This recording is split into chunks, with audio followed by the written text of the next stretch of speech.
Setelah Sung Jinwoo dan kawan-kawan berhasil selamat dari Double Dungeon, Sung Jinwoo sangat kelelahan dan pingsan. Jinwoo yang sadar bahwa dirinya telah pingsan selama 3 hari, bertanya ke Jinho, apa yang terjadi di Jepang selama dirinya tertidur.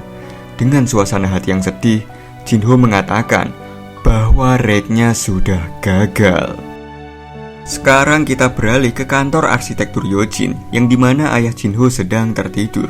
Singkat cerita, ayah Jinho telah terbangun dari tidurnya dan memegangi kepalanya. Ayah Jinho bertanya ke bawahannya, "Saya pasti tidur lagi. Berapa lama saya tidur?"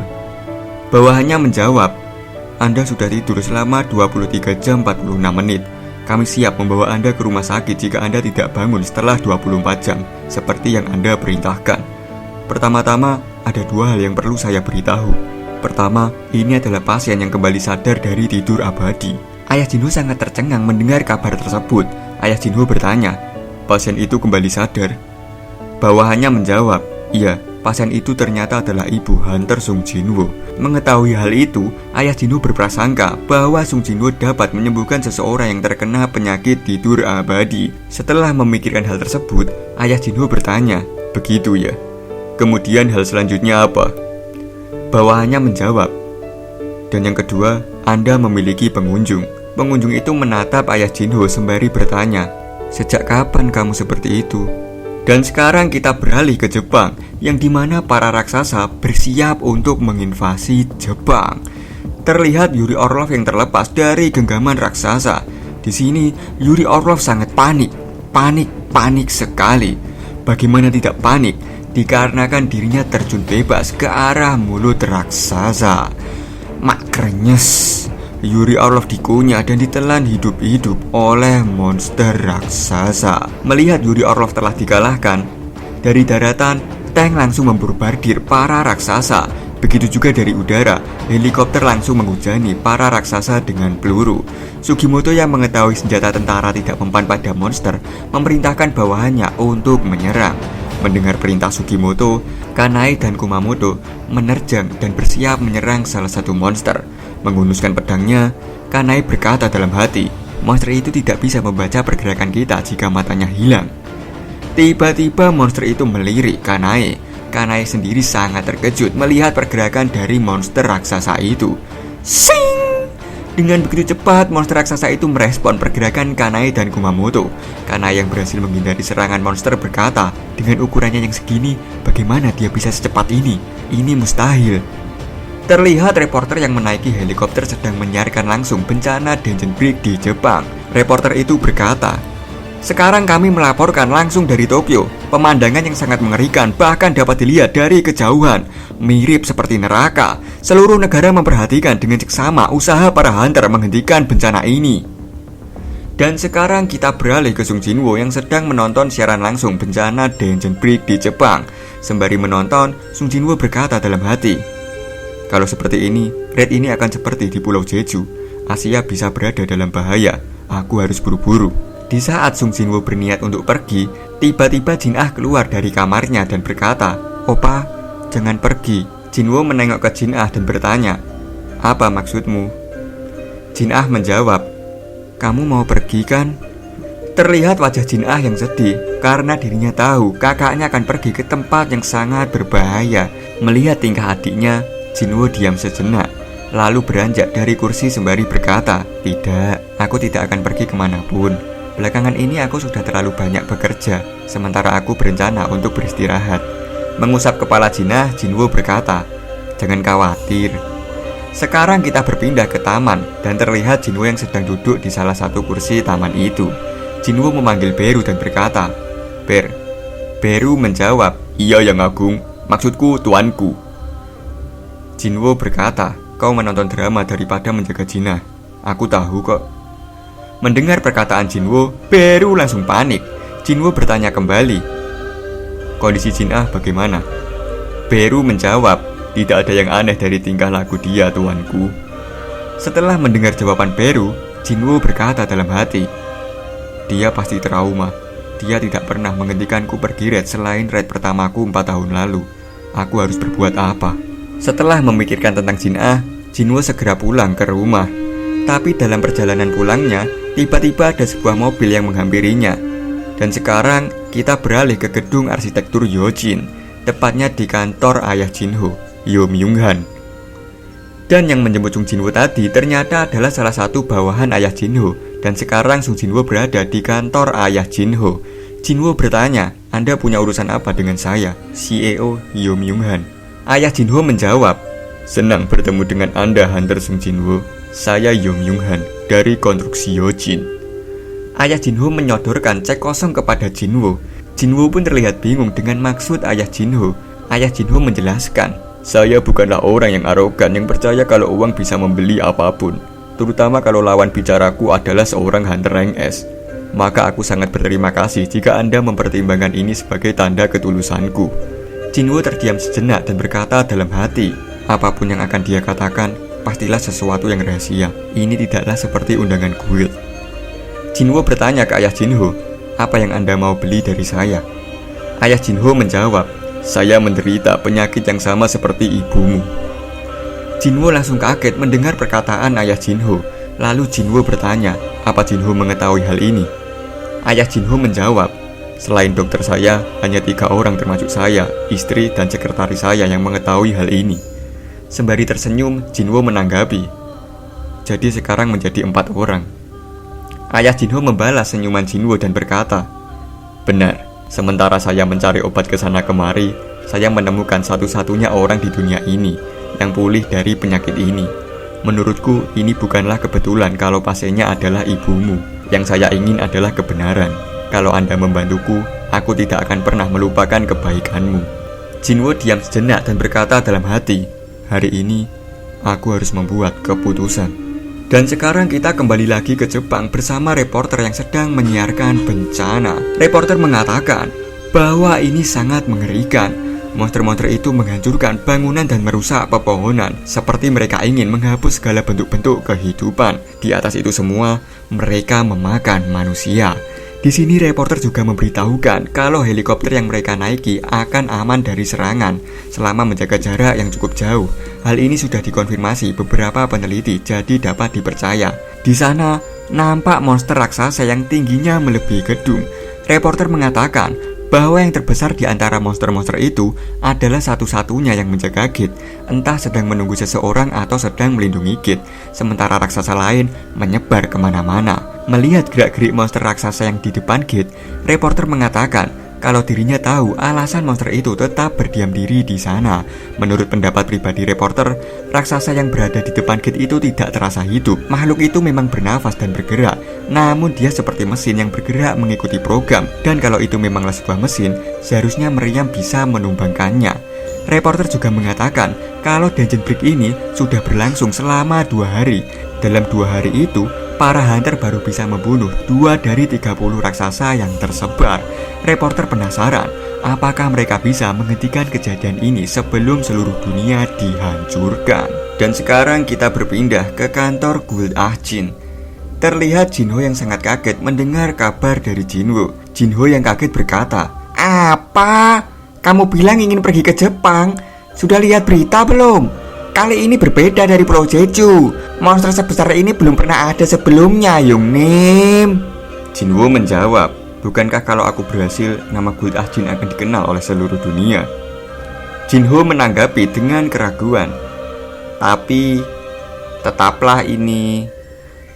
Mendengar perkataan Jinho, Jinwoo berkata dalam hati, "Bahkan Jinho yang selalu mempercayai diriku mengkhawatirkan hal ini. Bencana ini benar-benar." Setelah mengkhawatirkan Jinwoo, tiba-tiba Jinho berkata, "Baiklah kalau begitu Yongnim, aku juga akan ikut." Mendengar Jinho akan ikut, Jinwoo jadi sangat terkejut.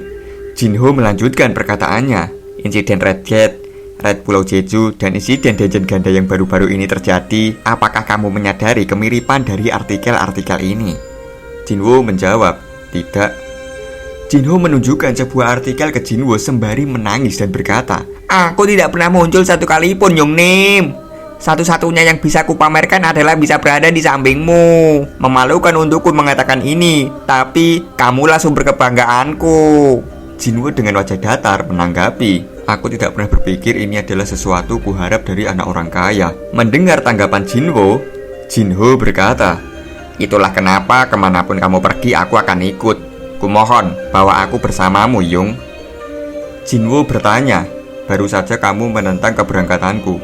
Apakah kamu bahkan mengingat kemana aku akan pergi?" Jinho menjawab, "Aku mempercayaimu. Jadi kalau kamu aman, aku juga akan aman." Lagi-lagi Jinho dibuat terkejut oleh perkataan Jinho. Jinho menunduk sambil tersenyum. Setelah itu dirinya berjalan meninggalkan Jinho sembari berkata, "Tadi aku bercanda. Kenapa di kondisi seperti ini aku mau pergi ke Jepang?" Jinho nampak bingung dengan perkataan Sung Jinwoo barusan. Sung Jinwoo pun membuka pintu dan melanjutkan perkataannya, "Kamu sekarang lebih baik pulang." Mendengar perkataan Sung Jinwoo barusan, Jinho menjadi khawatir dengan keadaan Sung Jinwoo. Jinho yang berjalan ke rumah merenung dan berkata dalam hati, "Aku tidak bisa menggunakan prajurit bayangan. Tapi perancang sistem kira-kira berada di level yang sama sepertiku. Itu berarti masih banyak yang lebih kuat dari diriku. Aku hidup di dunia yang luas. Akan ada banyak orang yang lebih kuat daripada aku. Aku seharusnya membuang pikiran bahwa permasalahan di sana akan beres kalau aku pergi. Aku bukanlah seorang pahlawan." Jinho yang sudah sampai di rumah mengucap salam. "Aku pulang." Melihat putranya telah tiba, ibu berkata, "Kamu sudah sampai. Mau makan malam tidak?" Jinho yang sudah berada di meja makan bertanya, "Jinah di mana?" Ibunya menjawab, "Dia bilang dia tidak lapar." Di meja makan, Jinho berkata dalam hati, "Sebuah pilihan. Benar, aku harus membuat pilihan." Jinho teringat saat dirinya disodori cek kosong oleh ayah Jinho. Pada saat itu, Jinho menjelaskan pada ayah Jinho kalau dirinya tidak bisa membantu apa-apa. Jinho mengatakan kalau misalnya Jinho benar-benar tahu cara untuk menyembuhkan penyakit tidur abadi, pastinya Jinho tidak akan tinggal diam dan menerima tawaran cek kosong ini. Setelah menjelaskan hal tersebut, Jinho pamit pergi, sementara ayah Jinho hanya bisa pasrah karena harapan satu-satunya hanya di Sung Jinwoo. Sembari menyantap hidangan ibunya, Jinho berkata dalam hati, "Meskipun dia adalah ayah Jinho, tapi aku tidak mengenalnya. Ketua Yoo Myung-han, aku tidak tahu manusia macam apa dia. Atau jika dia benar-benar menderita penyakit itu, jumlah air suci kehidupan itu terbatas. Maka aku harus menggunakannya dengan bijak." Tawaran darinya menarik, namun hatiku tidak tergerak. Kalau ini adalah momen di mana aku harus mengambil keputusan untuk segalanya, aku seharusnya... Setelah memikirkan hal tersebut, Jinho berkata ke ibunya, "Ibu, aku akan kembali." Ibu menanggapi, "Ayahmu biasanya buru-buru makan ketika ada orang yang membutuhkan dia. Aku akan membantumu kemas-kemas setelah kamu menghabiskan makananmu." Tatapan Jinho menjadi serius dan dirinya berkata dalam hati, "Masih ada banyak orang yang lebih kuat dariku. Meskipun begitu, selama perkembangan kekuatanku tidak terhenti, untuk menjadi lebih kuat aku harus berada di medan perang." Terlihat Jin-ah yang menutup rapat selimutnya ke tubuhnya. Jinwoo memasuki kamar Jin-ah sembari berkata, "Jin-ah, kamu sudah tidur?" Jin-ah menjawab, "Sudah." Mengetahui Jin-ah masih belum tidur, Jinwoo berkata, "Kita perlu bicara." Jin-ah membalas, "Aku perlu tidur." Jinwoo duduk di kasur Jin-ah sembari berkata dalam hati, "Aku mulai dari mana ya?" Jinwoo yang duduk di samping Jin-ah mulai berbicara, "Baru-baru ini aku hampir mati." Setelah mengatakan hal itu, Jinwoo langsung menengok ke Jin-ah. Jinwoo yang merasa dirinya salah ngomong malah panik sendiri. Jinwoo berkata, "Tidak, maksudku aku setiap saat hampir mati. Tapi yang kali ini aku benar-benar seperti akan mati. Yang ini sedikit berbahaya. Toh, aku berhasil kembali hidup-hidup. Aku selalu bersyukur untuk setiap kali aku kembali ke rumah hidup-hidup. Jadi kali ini aku akan kembali pulang. Terima kasih karena selalu menghentikanku pergi." Jin-ah yang mengetahui kakaknya akan pergi menghadapi mara bahaya tidak dapat membendung air matanya. Jin-ah bertanya, "Bagaimanapun juga kamu akan pergi kan?" Sembari mengeluarkan prajurit bayangannya, Jinwoo menjawab, "Benar, dan aku akan kembali. Jangan khawatir, sejauh apapun kamu akan kulindungi." Singkat cerita, hari telah berganti dan konferensi pers telah dilaksanakan. Banyak sekali wartawan yang datang untuk meliput konferensi pers itu. Sung Jinwoo telah tiba. Di konferensi pers itu, Jinwoo mengatakan kalau dirinya akan berpartisipasi untuk mengatasi Dungeon Break di Jepang. Sung Jinwoo dan Ketua Asosiasi Hunter Korea telah sepakat dan para awak media di sana menjadikan kabar ini menjadi berita utama di dunia. Keesokan harinya, pesawat Sung Jinwoo telah mendarat di bandara Jepang. Terlihat Jinho yang membawa semua perlengkapannya. Melihat Jinwoo membawa perlengkapan sebanyak itu, Jinwoo menggaruk-garuk kepalanya dan tersenyum. Sung Jinwoo, Hunter Rank S, Ketua Guild Ajin. Yo Jinho, Hunter Rank D, Wakil Ketua Guild Ajin. Inilah raid perdana Guild Ajin untuk menunjukkan kehebatannya pada dunia. Dan sekarang kita beralih ke suatu tempat yang dimana para tentara sedang mengevakuasi warga yang terluka. Pak tentara berkata, ruangannya tidak cukup untuk semua pasien. Kami hanya bisa menerima 3-4 orang lagi. Pak dokter menanggapi, itu mustahil. Ada lebih dari 10 pasien yang tidak bisa bergerak. Pak tentara menanggapi kembali, tidak ada waktu untuk memikirkan mereka yang akan mati sekarang. Para raksasa sedang dalam perjalanan kemari. Kalau kau tinggal di sini, kau akan mati. Pak dokter tetap bersikukuh dengan pendiriannya dan berkata, pasien-pasien ini tak bisa kutinggalkan. Aku dan istriku berjanji akan tinggal di sisi mereka hingga nafas terakhir mereka. Melihat kegigihan Pak dokter, Pak tentara menghela nafas dan berkata, kalau kau maksa, aku juga akan menunggu di sini. Mengetahui masih ada penduduk di sini, aku tidak bisa kabur. Pertama-tama kita harus menemukan tempat berlindung. Pak Keko. Di saat mereka akan mencari tempat berlindung, tiba-tiba raksasa muncul. Mengetahui raksasa muncul di hadapannya, para tentara langsung menembaki raksasa itu. Namun, bagi raksasa, senjata api itu bukanlah sebuah masalah. Bahkan satu peluru pun tidak dapat menggores kulit raksasa itu. Melihat tangan monster mengarah pada Pak dokter, Pak tentara dengan sigap memasang badannya untuk melindungi Pak dokter. Dan berawak. Di saat nyawa mereka terancam, tiba-tiba tombak bayangan menusuk monster itu sampai terlempar. Pak tentara sangat terkejut dengan apa yang terjadi. Ditambah lagi, dirinya dibuat bingung oleh sosok raksasa hitam yang tiba-tiba muncul mengajar raksasa lain. Pak tentara yang bingung berkata, apaan itu? Jinwoo telah tiba dan mendekati Pak tentara sembari berkata, ini sangatlah berbahaya. Kalian perlu pergi dari sini. Lokasi kalian terlalu dekat dengan rumah sakit. Nampak sebuah batu yang akan jatuh tepat di kepala Pak dokter. Berawak! Jinwoo yang tiba bersama Jinwoo dengan sigap melindungi Pak dokter dan istrinya dari bebatuan yang jatuh. Sembari melindungi mereka berdua, Jinwoo berkata ke Jinwoo, aku akan bersiap-siap sambil membantu orang-orang ini evakuasi. Sembari mengeluarkan daggernya, Jinwoo menjawab, baiklah. Jima mengamuk dan bersiap melancarkan serangan selanjutnya. Dan cerawat, Jima dengan tombaknya berhasil menjatuhkan monster di dekatnya. Jinwoo berlari melalui punggung Jima dan melompat. Dengan pose kematiannya, Sung Jinwoo siap menebas monster di hadapannya. Masing! Terkena tebasan Jinwoo, kepala monster itu langsung terbelah menjadi 2. Dan sekarang kita berpindah ke negara Amerika Timur, bagian Maryland. Terlihat 3 orang hunter yang sedang membicarakan Sung Jinwoo. Kita sebut saja baju biru si Jono, singlet coklat si Joni, dan si botak si Jontor. Jono berkata, dari yang aku dengar, Nyonya Selner bahkan belum mengupgrade 1 level pun kekuatan milik Sung Jinwoo. Jontor berkata, dia akan mati. Jono berkata kembali, kekuatan kita sudah di-upgrade oleh Nyonya Selner. Dia seharusnya sangat memahaminya bahwa kemampuan seorang hunter itu terbatas. Namun, dia seorang yang mengalami kebangkitan kedua kan? Mendengar perkataan Jono, Johnny tersenyum sembari berkata, dia pasti sangat bangga akan kekuatan yang dia miliki. Apakah dia benar-benar menganggap serangga itu sama kuatnya dengan para raksasa? Hunter yang terlalu percaya diri dengan kekuatan mereka akan mati terbunuh. Siapa yang tahu mendapatkan seekor semut bisa mengurangi masa hidupnya?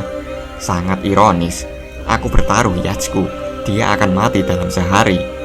Si Johnny berkata, aku bertaruh rumahku, dia akan mati dalam 2 hari. Si Jontor berkata, kalau begitu aku akan.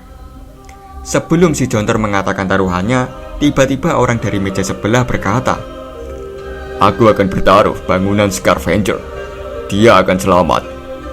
Di saat semua hunter bertaruh Sung Jinwoo akan mati, Thomas Andrew bertaruh kalau Sung Jinwoo akan selamat lur.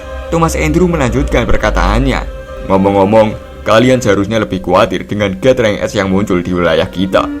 Dungeon break-nya besok. Menurutmu berapa banyak di antara kita yang akan bertahan hidup? Melihat Thomas ikut nimbrung, para hunter itu berkata dalam hati, bajingan ini, dia punya talenta untuk merusak suasana. Ini bukan pertama kalinya orang aneh itu melakukan ini kan? Abaikan saja dia. Menatap gate yang berada di luar, Thomas berkata, mungkin aku akan lebih bersenang-senang di Jepang daripada di Amerika. Besok, aku yakin situasi di sini juga akan menjadi menarik. Dan sekarang kita kembali lagi ke Jepang. Seorang reporter dan kameramen yang berada di helikopter sedang melakukan siaran langsung. Reporter berkata, pemirsa, bisakah Anda percaya akan pemandangan ini? Hunter Sung Jinwoo memanggil monster miliknya dan mengalahkan para raksasa. Para raksasa itu sedang dimakan oleh serangga-serangga. Terlihat seorang gadis kecil yang sangat ketakutan. Gadis kecil itu sedang berlari dari kejaran raksasa. Dan tangan raksasa itu akan meraih gadis kecil itu. Namun, nampak sosok hitam yang menyelimuti gadis kecil. Sing! Dan tiba-tiba tangan raksasa itu terputus. Ternyata Igris telah tiba di sana menyelamatkan gadis kecil itu. Dari atas kepala raksasa itu, terlihat sosok hitam yang siap memukulkan kapaknya. Dan macrawot. Iron memukul kepala raksasa itu sampai hancur lebur seperti peyek. Igris dan gadis kecil itu melihat aksi keren dari Iron. Iron yang bersemangat berteriak dan tersenyum ke gadis kecil itu. Igris sendiri mencoba untuk menenangkan gadis kecil itu sembari mengelus-ngelus kepalanya. Jinwoo yang melihat aksi Iron berkata dalam hati, kelihatannya Iron bersemangat karena dia naik level. Dia melakukan pekerjaannya dengan baik. Itu melegakan. Pak tentara mendekati Jinwoo dan menunduk sembari mengucapkan terima kasih. Terima kasih karena sudah menyelamatkan kami. Jinwoo mengacungkan jempolnya ke Pak tentara sembari berkata, kau hebat, prajurit pemberani. Dipuji oleh Jinwoo, Pak tentara mengucapkan terima kasih kembali. Jinwoo menyuruh Jinwoo untuk segera menyelesaikan evakuasi. Ketika Jinwoo sudah memulai evakuasinya, Jinwoo yang berada di dekat mayat para raksasa berkata, sekarang saatnya untuk serius. Bangkitlah. Dan sekarang kita beralih ke ruang monitor, yang dimana para kru memberikan informasi kepada Ketua Asosiasi Hunter Jepang. Nagoyashi, kotanya sudah kami rebut kembali. Nakasugashi, kami sudah menemukan mayat para raksasa. Shizukashi, kami sudah merebut kota kembali. Dakayama dan Nganoshi juga. Matsumoto nampak tidak percaya dengan yang para kru katakan. Mendengar para raksasa telah dikalahkan, Matsumoto jadi teringat saat dirinya bertemu Sung Jinwoo di bandara. Matsumoto berkata, aku tidak salah. Tatapan yang pertama kali kulihat di bandara, aku sudah melihat sangat banyak hunter. Tapi, pria itu berada di tingkat yang lebih tinggi. Dia tidak ada saingannya. Saat di bandara, Matsumoto menyapa Sung Jinwoo dan berkata, senang bertemu denganmu. Ini cukup mendesak. Jadi mohon maaf atas kerancangan saya. Sekarang, para raksasa akan datang dari arah Osaka. Saya meminta supaya pertahanan Anda difokuskan di sekitar Osaka. Setelah mengatakan hal tersebut, Matsumoto berkata dalam hati, terlepas dari kekuatan miliknya, bahkan bagi dirinya mustahil bisa mengalahkan semua raksasa itu. Sementara dia fokus di pertahanan, kami akan bernegosiasi dengan negara lain. Disuruh untuk bertahan oleh Matsumoto, Sung Jinwoo menjawab, tidak. Matsumoto dan petinggi lainnya langsung kaget bukan main mendengar jawaban Sung Jinwoo. Matsumoto bertanya, kalau begitu apa rencanamu? Teringat jawaban Sung Jinwoo saat di bandara, Matsumoto nampak tidak percaya bahwa hal itu benar-benar terjadi. Matsumoto yang mengeluarkan keringat sejagung-jagung berkata dalam hati, dia benar-benar ingin mengalahkan semua raksasa itu sendirian. Yang dia lakukan sekarang adalah yang ingin kulakukan. Dan sekarang kita beralih ke Sung Jinwoo yang telah membangkitkan beberapa raksasa di sana. Sung Jinwoo berpikir sejenak karena harus memberi nama para raksasa yang telah ia bangkitkan. Karena Sung Jinwoo gak mau ribet, akhirnya Sung Jinwoo memberikan mereka nama. Nomor 1, nomor 2, nomor 3, nomor 4, nomor 5, dan nomor 6. Beru yang telah sampai di hadapan Sung Jinwoo melapor, Rajaku, saya telah menghabisi musuh lain. Menengok Jinho yang berada di tenda, Jinwoo berkata dalam hati, aku akan bergerak menggunakan Shadow Exchange dan menjadikan mereka prajuritku. Jinho berkata ke Jinho, kau tidurlah duluan, aku akan segera kembali. Jinho menjawab, baiklah. Mengetahui pasukannya telah menyebar di seluruh wilayah Jepang, Jinho berkata dalam hati, sejauh ini masih mudah. Tapi semuanya baru saja dimulai. Prajurit bayangan yang ada di seluruh Jepang membantu para hunter membunuh raksasa. Perang sumber daya sangat sempurna bagiku, mengingat sumber dayaku adalah kekuatan sihir. Para raksasa tidak mampu melawan prajurit bayangan yang langsung pulih sesaat setelah mereka terbunuh. Masalah utama adalah ada dungeon break lain yang terjadi karena rank S break ini. Makhluk rendah lain mengambil alih kota sehingga evakuasi dan pembasmian monster harus dilaksanakan secara bersamaan. Dan sekarang kita berganti keesokan harinya. Tepatnya dungeon break hari ke-7 di malam hari. Sung Jinwoo dan Jinho berjalan melewati gedung-gedung yang roboh dan jalanan yang hancur. Berjalan sembari melihat daerah sekitarnya, Jinho berkata, "Semuanya hancur ya Yungnim?" Jinwoo menjawab, "Benar. Jauh di seberang sana, nampak sesosok raksasa yang ukurannya begitu besar sedang menjaga gate." Seseorang datang menemui Jinwoo dan Jinho sembari berkata, "Kau di sini?" Jinwoo menjawab, "Benar, Mbak Hanekawa, tidak ada hunter lain di sini kan?" Hanekawa menjawab, "Benar, akulah satu-satunya manusia yang ada di Tokyo." Hanekawa menjelaskan ke Sung Jinwoo bahwa tingkat kerusakan kota Tokyo bahkan tidak bisa divalidasi dan semua raksasa telah menyebar keluar dari sini. Sekarang terdapat 16 hunter rank S termasuk Sung Jinwoo yang sedang menangani dungeon break rank S. 6 berada di Jepang, 2 di Cina, 3 di Kanada, 2 di India, dan sisanya berada di Rusia dan Inggris. Keenam grup tersebut diurutkan berdasarkan guild. Untuk sekarang, S-rank yang telah meninggal telah dikonfirmasi sebanyak 3 orang. 1 Yuri Orlov dari Rusia, 2 Lucas Hoyle dari Kanada, 3 Hanzawa Akira dari Demon Guild. Hanekawa juga mengatakan bahwa tingkatan dari beberapa raksasa sudah melampaui bos gate rank A, bahkan mereka bergerak secara berkelompok, sehingga membuat hunter Jepang menjadi kewalahan. Mendengar penjelasan Hanekawa, Sung Jinwoo berkata dalam hati, "Aku tidak bisa berkata-kata mengenai rank ke bawah, soalnya sudah 3 hunter rank S yang mati." Hanekawa melanjutkan penjelasannya bahwa terdapat 31 raksasa yang keluar dari gate dan salah satunya melintasi laut menuju Cina. Hanekawa juga mengatakan kalau saat ini Jepang tidak punya cukup hunter untuk menjaga wilayah Jepang.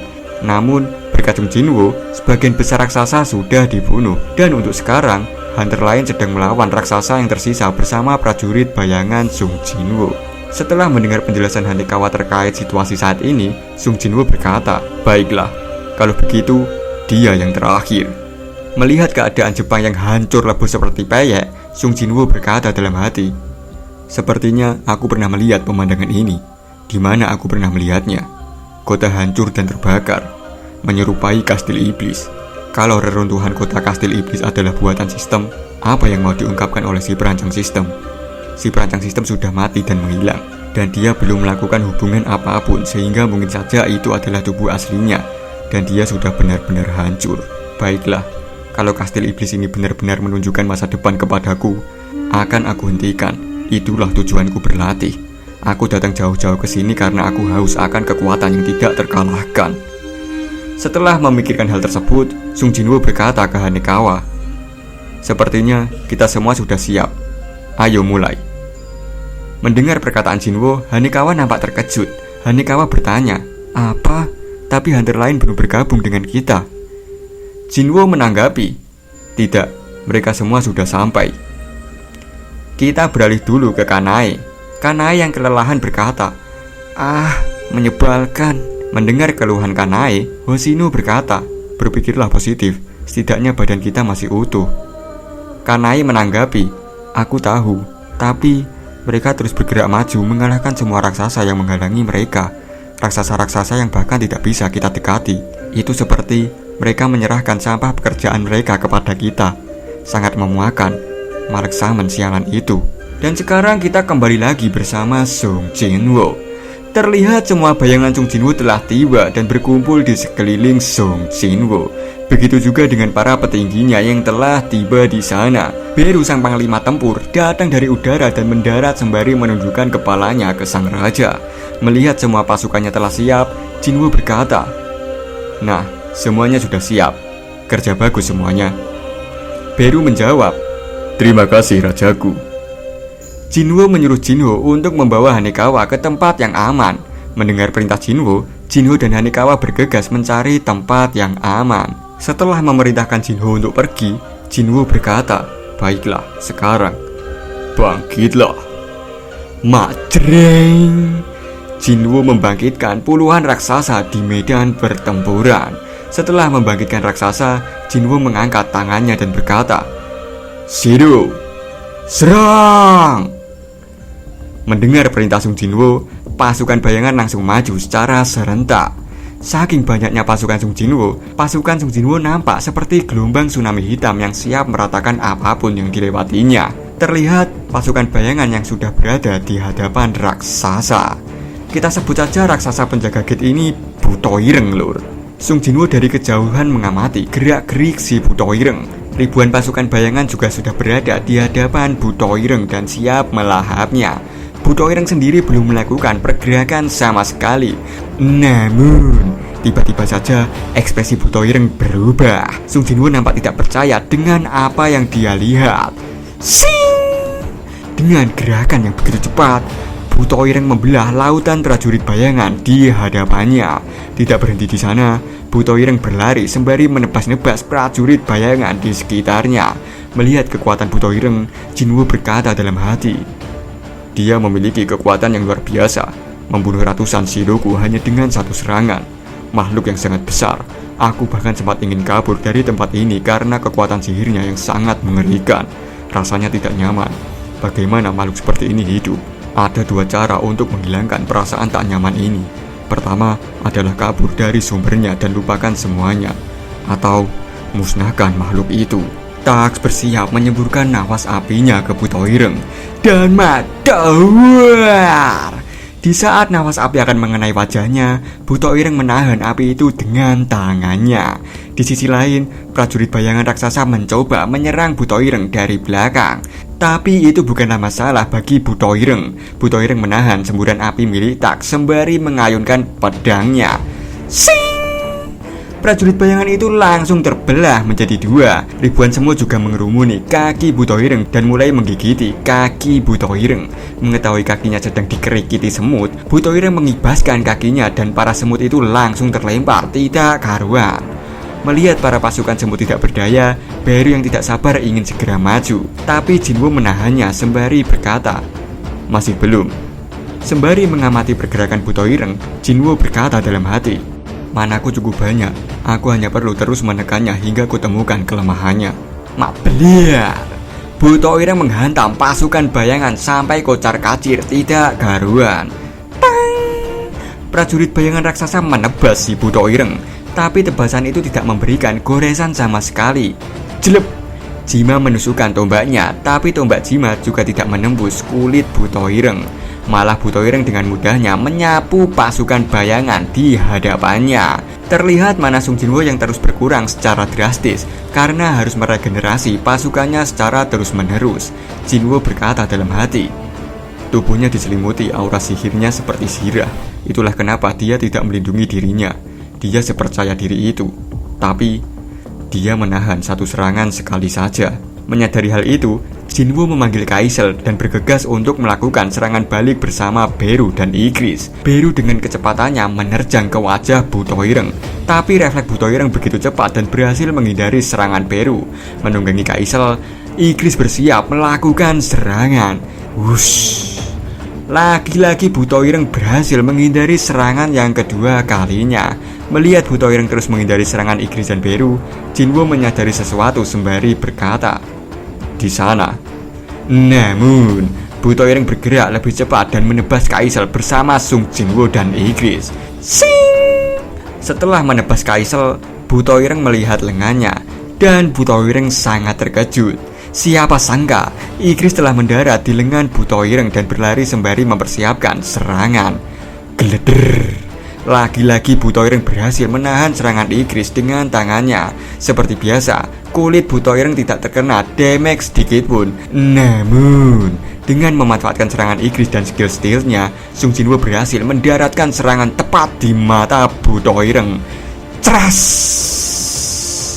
Setelah mendaratkan serangan ke Butoireng, Sung Jinwo segera menjauh dari wajah Butoireng. Mengetahui serangannya melukai Butoireng, Jinwo tersenyum dan berkata, seperti yang kupikirkan. Beru mengeluarkan cakarnya. Beru mencakar wajah Butoireng. Di saat Beru mengalihkan perhatian Butoireng, Sung Jinwoo mengaktifkan skill Rules Authority sembari mengeluarkan ketiga daggernya. Gleder. Terlihat sebuah kilatan warna-warni yang menyambar wajah si Butoireng. Melihat pertarungan Sung Jinwoo dan Butoireng dari kejauhan, Hanekawa berkata, ini bukanlah pertarungan antara hunter dan monster. Ini lebih mirip pertarungan antara monster melawan monster. Jinho sendiri tersenyum melihat pertarungan Hyungnim-nya. Nampak wajah Butoireng yang penuh dengan luka. Di sisi lain, nampak Sung Jinwoo yang bersiap melakukan serangan brutal selanjutnya. Violent Slash.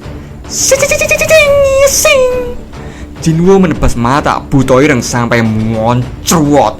Dengan tubuh yang bermandikan darah si Butoireng, Jinwoo berteriak, "Ber!" Beru segera meluncur sembari berkata, "Keinginan Anda adalah perintah bagi saya." Makjelep. Jinwoo dan Beru masuk ke kepala Butoireng melalui lubang mata Butoireng. Butoireng berteriak kesakitan dan wajahnya mengeluarkan kilatan cahaya warna-warni. Bagaimana tidak kesakitan? Jinwoo yang berada di dalam kepala Buto mengaktifkan skill Violent Slash dan menebas-nebas dengan begitu brutal. Di waktu yang bersamaan, Beru juga berada di dalam sana dan mencabik-cabik isi kepala Butoireng. Butoireng memuntahkan begitu banyak darah dari mulutnya. Setelah memuntahkan begitu banyak darah, Butoireng tertunduk jatuh dan mudar. Notifikasi juga telah muncul. Anda telah mengalahkan musuh. Setelah mengalahkan Butoireng, Jinwoo naik beberapa level. Jinwoo melihat mayat Butoireng sembari membaca notifikasi. Anda telah mengalahkan musuh ya. Melihat Butoireng telah dikalahkan, Jinho langsung menemui Jinwoo. Jinho berkata, "Hyungnim, kau benar-benar tidak mengecewakan. Kau mengalahkan bos raksasa itu." Melihat notifikasi sistem, Jinwoo berkata dalam hati, "Tidak ada pesan yang mengatakan Anda telah mengalahkan bos dungeon. Kalau begitu, raid-nya belum berakhir. Tidak ada asap hitam juga, jadi mustahil untuk mengekstrak Shadownya." Merasakan sesuatu, Jinwoo melirik ke arah Butoireng dan menyuruh Jinho untuk berhenti mendekat. Jinwoo yang waspada akan ancaman berikutnya juga mengeluarkan daggernya. Dari mulut Butoireng muncul makhluk, dan makhluk itu berkata, "Yang mulia, ini saya."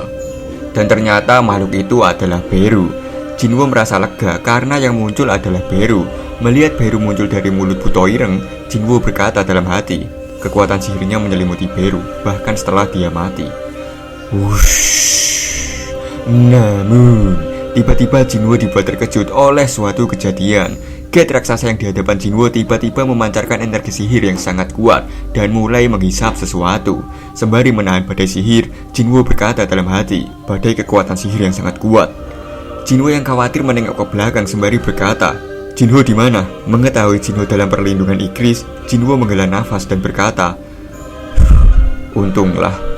Kembali melihat gate yang berada di depannya, Jinwoo berkata, "Gate itu menyerap kekuatan sihir si raksasa. Bahkan aku mendapat goresan hanya karena kekuatan sihir. Sebelumnya ini belum pernah terjadi." Menengok ke Jinho, Jinwoo berkata, "Jinho, kau tunggu di sini. Aku akan masuk ke dalam gate dan mencari tahu apa yang sedang terjadi." Jinho menjawab, "Hyungnim, hati-hati ya." Jinwoo langsung melompat ke arah gate. Wush. Dan sekarang Jinwoo telah memasuki gate. Jinwoo nampak terkejut karena dungeon yang dia masuki memiliki ukuran yang begitu besar. Jinwoo berkata, "Luas banget."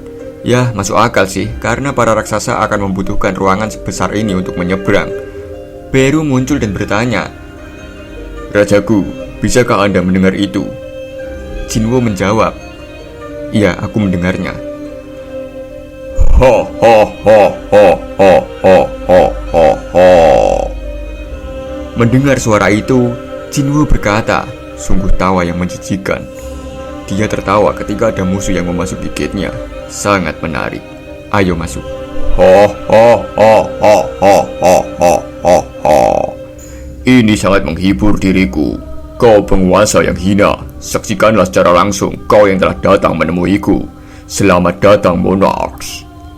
Terlihat sesosok raksasa yang sekujur tubuhnya terikat oleh rantai, dan Jinwoo telah tiba di tempat raksasa itu berada. Melihat sesosok monarch di depannya, raksasa itu berkata, "Rantai, lepaskan rantainya.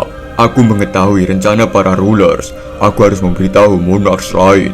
Raksasa itu diam sejenak dan memperhatikan sosok yang ada di depannya dengan saksama. Ekspresi raksasa itu berubah menjadi waspada sembari berkata, Kau bukan monarch yang aku kenal. Jinwo mendekati raksasa itu dan bertanya, apakah rulers atau apapun sebutan mereka menjadikanmu seperti ini? Raksasa menjawab, mereka mencoba menggunakan aku sebagai pijakan untuk memperkuat fondasi bagi perang yang sesungguhnya. Melihat makhluk di depannya bisa diajak komunikasi, Jinwo berkata dalam hati, aku terus mencoba untuk berkomunikasi dengan makhluk yang bisa berpikir. Namun, tak satu pun yang dapat menjelaskan asal mereka. Setelah memikirkan hal tersebut, Jinwo mencoba menggali informasi lebih dalam. Jinwo bertanya, rulers itu apa? Raksasa menjawab, musuh lama para monarchs. Mendengar jawaban raksasa, Jinwo berkata dalam hati, musuh para monarchs, apakah itu artinya mereka adalah musuhku juga? Jinwo lanjut bertanya, kalau begitu, misalnya mereka mencoba mengikatmu seperti itu, berarti... Raksasa menjawab, benar, aku juga seorang monarch. Aku yakin semua monarch dan rulers mengejarmu. Kau kekurangan kekuatan untuk menghadapi mereka sekarang. Untuk melawan mereka, kau akan membutuhkan bantuan. Jinwo bertanya, bantuan?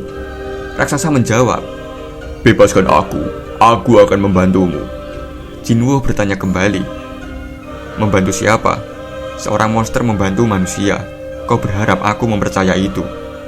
Raksasa menjawab, akan kubuat kau percaya. Tatapan Jinwo menjadi waspada dikarenakan si raksasa merapalkan sebuah mantra. Jinwo yang waspada mengeluarkan daggernya. Klunting! Tiba-tiba notifikasi muncul. Notifikasi itu bertuliskan, Raja para raksasa, penguasa permulaan, Legia menggunakan kemampuan Pledge of Trust Negotiable. Begitu kemampuan Pledge of Trust Negotiable telah disetujui, pengguna dan penerima tidak bisa membohongi satu sama lain. Apakah Anda menerima Pledge of Trust Negotiable? Melihat notifikasi itu, Jinwo berkata dalam hati, Raja para raksasa, aku sebaiknya berbuat apa? Dengan penuh keyakinan, Jinwo menjawab, iya, aku terima. Notifikasi muncul kembali. Pledge of Trust Negotiable telah diinisiasi. Pengguna dan penerima tidak bisa membohongi satu sama lain hingga kontraknya diakhiri. Raksasa ini namanya Legia ya lur, jadi sekarang kita panggil dia Legia. Legia berkata, bebaskan aku, maka aku akan membantumu. Jinwo menjawab, baiklah, aku sangat mempercayai. Di saat Jinwo berbicara, tiba-tiba dirinya merasa tercekik dan tidak bisa berbicara. Melihat reaksi Jinwo, Legia berkata, benar, itu adalah Pledge of Trust. Mustahil bagimu untuk berbohong. Jinwo menanggapi, oh begitu. Terlebih lagi, kenapa kau bisa bebas berbicara tidak seperti makhluk-makhluk yang lain? Legia bingung dengan maksud Jinwo, lalu bertanya, makhluk lain? Jinwo menjawab, monster yang keluar dari gate. Legia mengerti maksud Jinwo, lalu menjawab, oh, kau pasti merujuk kepada penghuni Chaos World. Baiklah, aku juga memiliki pertanyaan. Bagaimana penduduk biasa Chaos bisa berada di atas alas kaki yang sama dengan monarch yang memimpin mereka? Penghuni dunia Chaos yang keluar dari gate, semuanya adalah sisa-sisa dari prajurit yang kalah.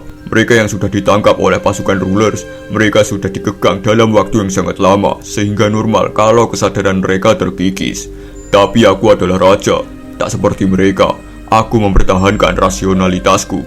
Aku bersabar selama bertahun-tahun menunggu hari ketika aku dibebaskan, dan kemudian aku bertemu dirimu. Jinwo bertanya kembali, apakah pasukan rulers yang berbaju sirah perak dan memiliki sayap di punggungnya? Legia menjawab, benar, mereka adalah prajurit rulers. Jinwo bertanya kembali, kenapa para rulers sialan itu terus mengirim monster-monster itu kepada kami? Mendengar pertanyaan Jinwo, Legia malah merenges. Legia menjawab, sudah kubilang, mereka sedang bersiap-siap untuk berperang. Mereka ingin merubah dunia menjadi medan perang dan bertarung melawan monarchs. Jinwo masih bingung dengan jawaban Legia. Jinwo bertanya kembali, aku tidak paham, kenapa mereka mau mengirimkan monster untuk merubah bumi menjadi medan perang? Legia menjawab, itu sederhana. Mereka berencana memasukkan kekuatan sihir ke dalam duniamu. Jika iblis yang keluar dari gate adalah bencana, maka kekuatan sihir yang keluar dari mereka adalah berkah. Tidak hanya hunter, namun sebagian besar masyarakat berpikir seperti itu juga. Batu dan permata sihir, benda semacam itu yang menyimpan kekuatan sihir, saat ini adalah sumber energi terbesar. Mendengar penjelasan Legia, Jinwo bertanya-tanya dalam hatinya, Tapi sebenarnya itu semua hanyalah langkah guna membangun fondasi untuk sebuah perang. Legia melanjutkan perkataannya. Tidak ada cara lain yang lebih baik untuk menanamkan ketiadaan selain menggunakan darah mereka yang memiliki kekuatan itu. Para rulers memutuskan untuk menggunakan tawanan yang sudah mereka tangkap. Kepadatan mana meningkat dari hari ke hari. Bisa dibilang para rulers telah mengolah ladang yang dipupuk dari darah iblis dan siap memanennya. Energi sihir memperkuat dunia, dan itu adalah rencana mereka untuk membuat dunia yang tidak akan hancur akibat peperangan. Jinwo bertanya kembali, dan perang yang kau maksud? Legia menjawab, pertarungan ulang antara rulers melawan monarchs. Dunia yang sedang kau tinggali akan berubah menjadi neraka, dan itu akan terjadi lebih cepat dari yang kau pikirkan. Tidak banyak waktu yang tersisa. Entah itu rulers atau monarchs, mereka akan bersiap-siap ketika mereka sadar bahwa kita sudah berkomunikasi. Kemungkinan besar, utusan rulers juga sudah mulai bergerak. Jinwo kembali bertanya, kau membuatnya terdengar seperti mereka sedang mengejarku. Bagaimana bisa? Legia menjawab, jadi kau benar-benar tidak mengetahui apapun. Kekuatan yang kau miliki sebenarnya bukanlah milikmu. Fakta bahwa kekuatan itu sudah menjadi milikmu, itu berarti pemilik kekuatan yang sebenarnya telah mengkhianati para monarchs. Kau telah menjadi musuh bagi rulers maupun monarchs. Tapi aku sendiri bersumpah untuk berada di sisimu dan bertarung bersama denganmu. Jadi maukah kau membantuku? Jinwo diam sejenak, kemudian berkata, kalau maksudmu benar-benar ingin membantuku, bukankah lebih mudah bagimu untuk menjadi prajurit bayanganku? Benar kan? Mendengar perkataan Jinwo, Legia sangat terkejut karena mengingatkannya dengan Zero Monarchs. Mendengar pernyataan Jinwo, Legia menjawab, wujud roh tak bisa dilepaskan dari rulers dan monarchs. Ketika wujud roh mati, mereka tidak bisa menjadi bayangan. Dengan begitu juga, aku tidak bisa menjadi prajuritmu. Apakah sekarang alasan itu cukup untuk membuat kau membantuku? Sembari mengeluarkan daggernya, Jinwo berkata dalam hati, sekarang aku paham situasinya, tapi aku merasa ada sesuatu yang aneh, seperti ada sesuatu yang aku lewatkan. Legia berkata, tolong hancurkan rantai-rantai ini. Jinwo bertanya kembali, kau bilang kau akan memihakku kan? Legia menjawab, tentu saja, ini adalah perjanjian yang adil dan mutlak di antara monarchs. Stang! Sung Jinwo mulai memotong rantai Legia dengan daggernya. Sembari melihat tangannya yang terlepas dari rantai, Legia berkata dalam hati, sekilas aku melihat sosoknya, apa itu hanya halusinasiku? Sebelum memotong semua rantainya, Jinwo bertanya kembali, kalau begitu, apakah kau berada di pihak manusia? Legia hanya terdiam, tidak menjawab. Jinwo menatap Legia dan bertanya, kenapa terdiam? Apakah karena sihir The Blade of Trust? Jinwo melirik ke tengkuk Legia dan terlihat ada sebuah batu sihir yang tertanam di tengkuknya. Melihat hal tersebut, Jinwo berkata, batu sihir di belakang lehermu. Selama batu itu utuh, kau juga harus mendengar perkataan sang rulers. Perkataan yang memerintahkan kau, seperti yang iblis-iblis lain dengar, untuk membunuh manusia. Mendengar perkataan Jinwo, Legia menggertakkan giginya dan menyerang Sung Jinwo. Sung Jinwo menghindari serangan Legia sembari berkata, kesepakatan kita batal, terlalu berbahaya membiarkanmu hidup. Cerot! Sung Jinwo menusuk Legia. Menancapkan daggernya, Sung Jinwo berkata, kau bisa menjadi sebuah bencana besar. Legia menjawab, tidak, kau salah.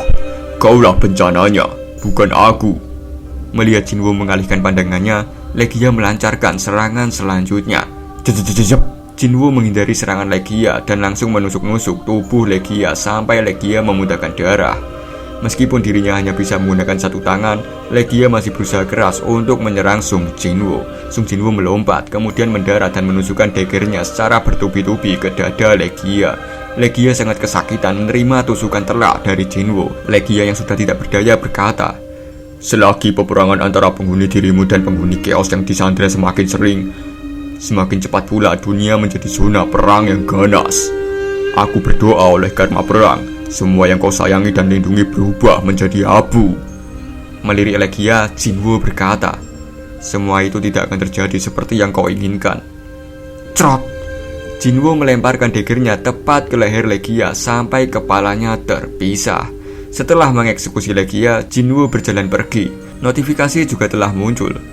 Anda telah mengalahkan Dungeon Boss. Anda telah mengalahkan Legia, satu dari 9 original monarchs. Jinwo memegang sesuatu sembari berkata, Sayang sekali, aku tidak mendapat prajurit bayangan apapun. Tapi, benda ini akan kuambil sebagai souvenir. Sistem mengatakan, menghitung poin experience. Tunggu beberapa saat, sebab experience dalam jumlah besar telah Anda peroleh. Spam notifikasi kenaikan level telah muncul, dan sekarang level Jinwo telah meningkat ke level 122. Sekarang kita beralih dulu di kediaman seseorang. Terlihat helikopter yang mendarat di halaman rumah seseorang. Perkenalkan lor, orang ini adalah Christopher Red, hunter level nasional. Melihat ada seseorang yang datang, Christopher berkata, "Hari ini aku tidak ada janjian dengan siapapun." Dan ternyata yang datang adalah wakil direktur birokrat Hunter dan Nyonya Selner. Christopher pun menyapa mereka. Wakil direktur yang bertemu dengan Christopher berkata, "Ada hal penting yang ingin aku diskusikan. Apakah Anda keberatan untuk meminta semua orang meninggalkan tempat ini?" Mendengar permintaan wakil direktur, Christopher berkata ke asistennya, "Jangan izinkan siapapun berada di sekitar ruanganku hingga 2 orang itu pergi." Asistennya menjawab, "Baik, Pak." Singkat cerita, mereka telah berada di ruangan Christopher. Christopher bertanya, "Apa yang membuatmu jauh-jauh datang kemari? Kalau ini mengenai gathering es yang muncul entah di bagian timur sana, akan kuberitahu sekarang. Aku tidak akan pergi." Nyonya Selner menjawab, "Aku datang tidak untuk membahas gate, Chris, melainkan ada permasalahan yang jauh lebih serius dibanding itu." Christopher bertanya, "Permasalahan yang lebih serius daripada sebuah gathering es?"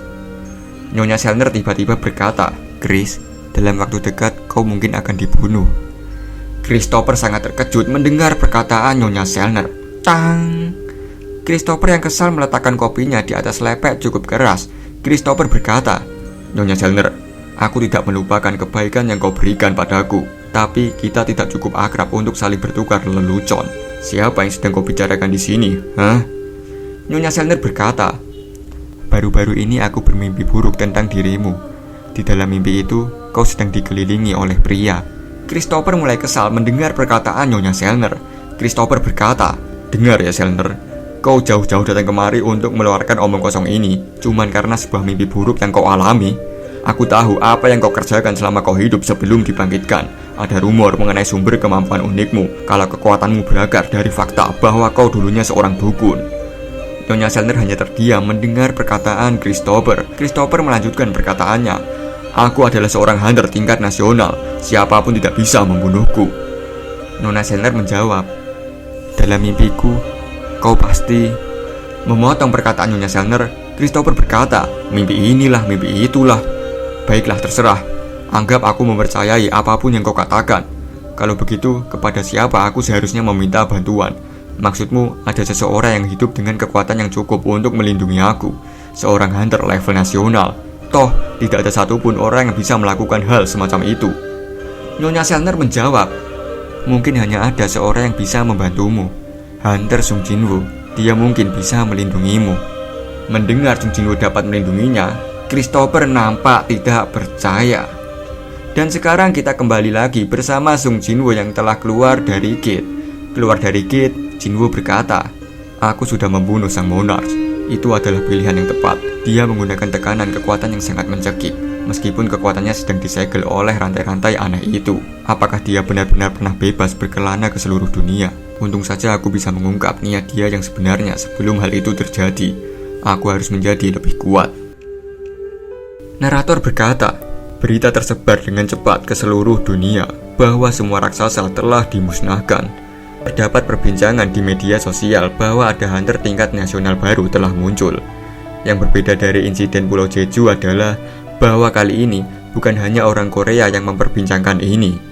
Satu raksasa yang berhasil menyeberangi lautan telah dikalahkan oleh Liu Zigang.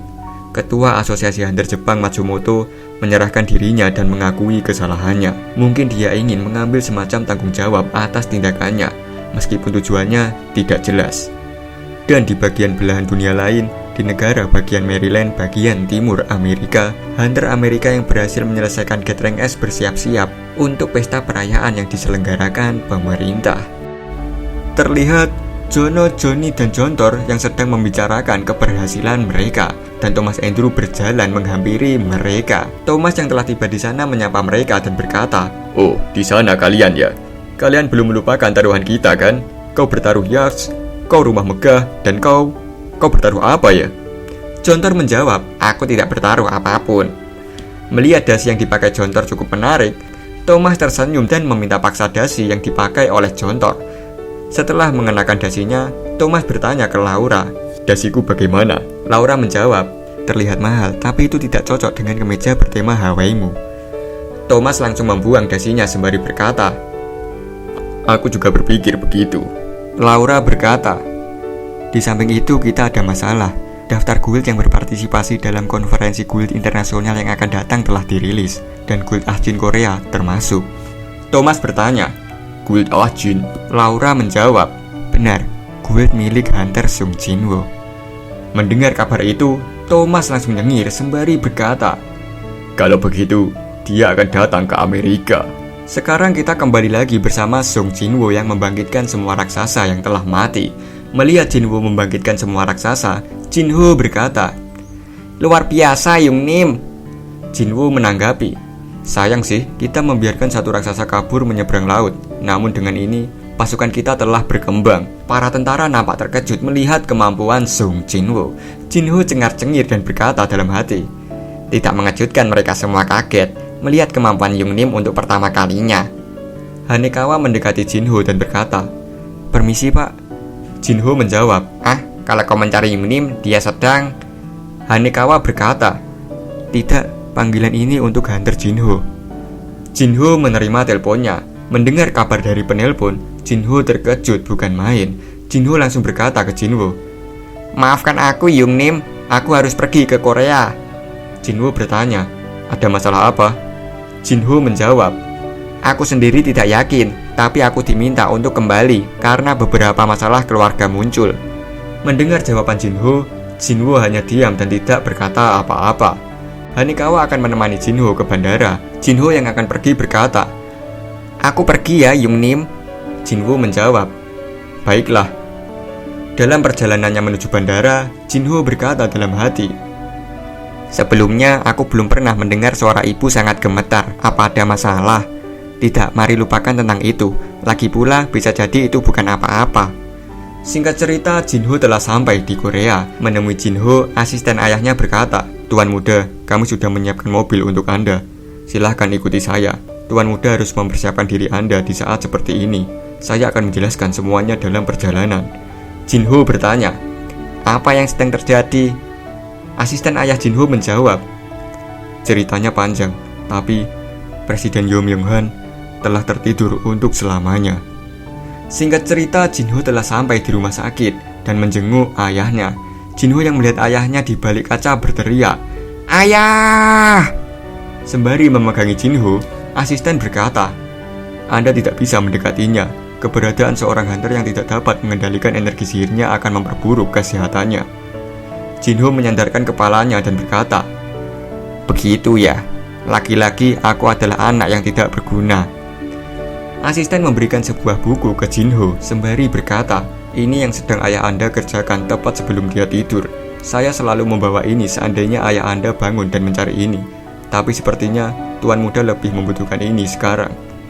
Jinho membuka buku itu dan mulai meneteskan air matanya. Dan ternyata buku itu berisikan artikel tentang Jinho dan saudara-saudaranya. Jinho berkata, kata mereka, apel tidak jatuh jauh dari pohonnya. Dia masih memiliki kebiasaan yang sama, menempelkan semua artikel yang dia sukai. Asisten berkata, kompetisi pameran, konser Anda dan saudara-saudara Anda, beliau telah menyimpan itu semua. Bahkan usaha Anda yang baru-baru ini.